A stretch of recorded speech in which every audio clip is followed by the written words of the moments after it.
सहाबी हैं हजरत अबू करसाफा रदी अल्लाह तआला अन्हु। हजरत अबू करसाफा रदी अल्लाह तआला अन्हु फरमाते मैं छोटा था, मेरी अम्मा और मेरी खाला मुझे साथ ले गई। मैंने कहा कहाँ जाना है? कहने लगे आओ नबी पाक का कलमा पढ़ने जाना है।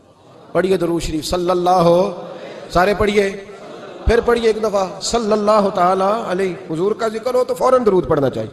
नबी करीम अलैहिस्सलाम की बारगाह में ना मेरी खाला और मेरी अम्मा दोनों मुझे साथ ले गई कलमा पढ़ने।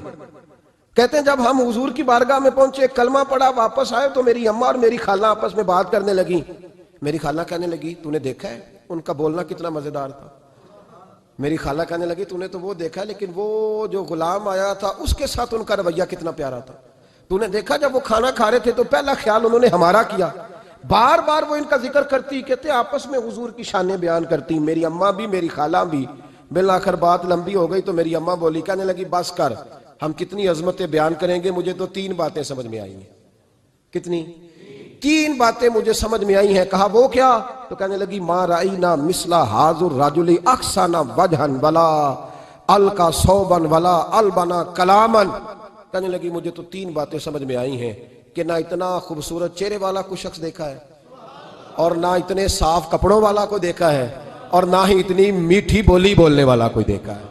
तीनों बातों की कमाल है। ज़ारी हुस्न भी कमाल, कपड़ों की सफाई भी कमाल, और रसूल पाक का बोलना भी कमाल, लब और लहजे में मिठास भी खूबसूरती वाली।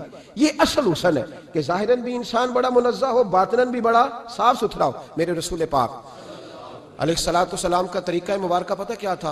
हुजूर सल्लल्लाहु ताला अलैहि वसल्लम जब मस्जिद में नमाज पढ़ लेते तो हजरत जईफा रदी अल्लाह ताला अन्हु फरमाते, बुखारी की हदीस है, फरमाते मैं मदीना शरीफ में आया तो हुजूर नमाज पढ़ लेते तो सहाबा नबी पाक के पास आते और हुजूर का दस्ते मुबारक पकड़ के पहले चूमते फिर चेहरों पे मलते, पहले चूमते फिर चेहरों पर।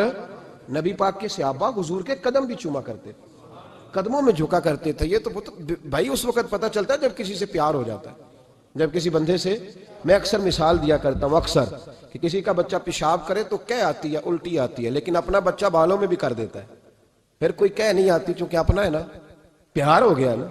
अब वो कैफियत जब किसी से मोहब्बत हो जाती है ना तो कुछ चीजें सिर्फ समझने की नहीं, कुछ चीजें ऐसी होती हैं जो महसूस करने वाली होती। उसने कहा था इश्क एक ढोंग है, मैंने कहा तुझे इश्क हो खुदा करे, फिर कोई तुझे उससे जुदा करे, तू उसे तस्बीहों पे पढ़ा करे, तू उसी का नाम जपा करे, तू गली गली फिरा करे, फिर मैं कहूं कि इश्क एक ढोंग है और तू नहीं नहीं कहा करे।